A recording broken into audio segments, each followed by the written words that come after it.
All right, ladies and gentlemen, welcome to the video. I hope you're excited. We're going to be talking about the calendars tab today. All right. So the calendars tab, we've got the calendars view, we've got the appointment view, and then we've got this button that takes us over to the calendar settings view. All right, which we can also just get to by going to settings and where is it? Calendars. But first, we're going to talk about this calendars tab here in the main kind of part of the site. Um, we've got just our calendar view and our appointment list view. This is just a basic calendar. You know, if I had any appointments on this calendar, you would see them in either of these calendars, but you don't. You can see one at a time. You can see both of them. You can have as many on here as you want. You know, your day, week, month view. Not, like I said, groundbreaking stuff. It's a basic calendar view. Um, then you've got the appointment view, where you can, look at the appointments you have booked, where you can create new appointments. You know, pick the calendar, pick the lead or the prospect or whatever, the contact, and just book it. You can also do that from the calendar view, just create appointments here. Um, so this stuff's pretty straightforward, pretty easy. Um, but then you can go to the calendar settings view, and then you can create your different calendars, link these up to your Google Calendar or your Outlook calendar, whatever, so it knows when you're busy and when you're not. Um, so you can have your different kinds of calendars. There's a few different kinds. You got your personal booking, round robin, class booking, collective booking, event calendar, and service booking. So pretty, a lot of them are pretty. The name kind of gives away what you're looking at. Personal booking, one-on-one stuff.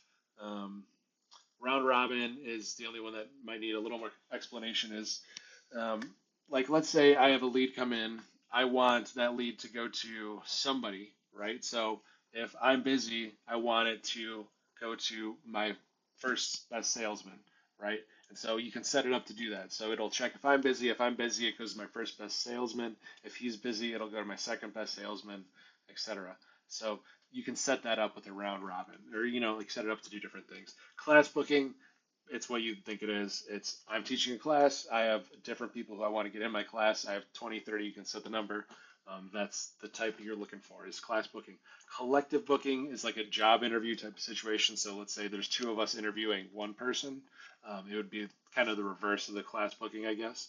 And then event calendar, like it says, conferences, seminars, webinars, that kind of stuff.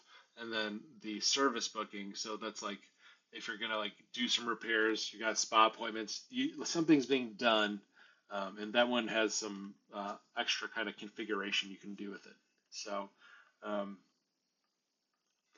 and that is, well, before we get to that, so then there's groups, right? And the group is just, it's a folder um, for calendars or a group. It's a group of calendars. It's pretty simple, right? A collection of calendars. Um, so, and then you have your service menu items. So you have a different service that you can provide, right? And that has to be specific to a calendar and a specific group, right? So you need to actually, to create one of these service menu items, you need to create a service group. You create the service booking, and then you need to create a group. You need to add that service, add the calendar to that group. I've done that here. And then you can actually create a service and add that to your group or your calendar. So that's like if you do something, I don't know, you come and you mow lawns, you want a calendar that's specifically for the mowing lawns, and it's that service. And what you can do with that then is say, like, for the lawn mowing one, let's say um, I only have three lawnmowers, so I need to know that I can't book more than three lawnmowers at a time. So that's how the equipment thing comes into play. Is I know that I have to be limited in this way with this piece of equipment by this piece of equipment.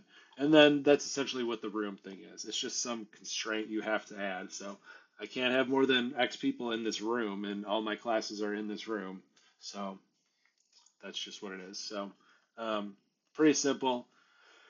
Yeah, and then this other stuff is, preferences for if you even need that stuff. The last couple things we were just talking about, what day of the week your week starts, languages, time formats, And then availability is I don't have access on this sub account just because I haven't set it up. But this would be like I'm only open. You set the fact that you're only open 8 to 5, so it will never let appointments be booked after 5 or before 8. So you set that kind of thing up, and then with this you're going to set up like the calendar connections between like your Outlook and your Google, and then setting up your video conferencing stuff. So like let's say Zoom or Google. So that's it for this lesson. I'm going to do, like I said, another like deeper lesson in this one, but this is kind of the general calendar breakdown. I'm going to leave it at that for the moment. If you have any questions, it's rob@nashwebguy.com. So reach out. Happy to help. See you next time.